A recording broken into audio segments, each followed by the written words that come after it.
প্রাইসটা থাকছে একটু হাই প্রাইস, কারণ আজকের জুয়েলারি গুলো খুবই সুন্দর দেখতে এবং খুবই সুন্দর তার কালার। এগুলো রয়েছে সবই সোনার জল করা, পিওর কপার বেসের উপর 24 ক্যারেট গোল্ড প্লেটেড। এই যে নেকলেসটা পরে আছি কিরকম লাগছে একটু কমেন্ট করে জানিও, জানি ভালো লাগছে। এবং কানবালিটা রয়েছে কিন্তু নেকলেসটার সাথে। প্রাইস থাকছে 3500, 3500 টাকা। হাতের ফিঙ্গার রিংসটা দেখে নাও, গোল্ড প্লেটেড অ্যাডজাস্টেবল গিনি ফিঙ্গার রিংস, প্রাইস থাকছে 500। থাম ফিঙ্গার রিংসটাও যাচ্ছে 355, এটাও কিন্তু গোল্ড প্লেটেড রয়েছে।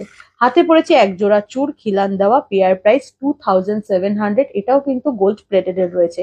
এবং ব্ল্যাক কালারের পলা, ব্ল্যাক বা ডার্ক কফি কালারও বলতে পারো, পুরোপুরি ব্ল্যাকও লাগছে না, যাই হোক 750 পেয়ার, এটা কিন্তু রয়েছে গোল্ড প্লেটেড। এবং 2425, 2426 এবং 28 সাইজে পেয়ে যাবে। তো এগুলো বুকিং করার জন্য স্ক্রিনে দেওয়া নাম্বারে কিন্তু তোমাদের বুকিং করে নিতে হবে।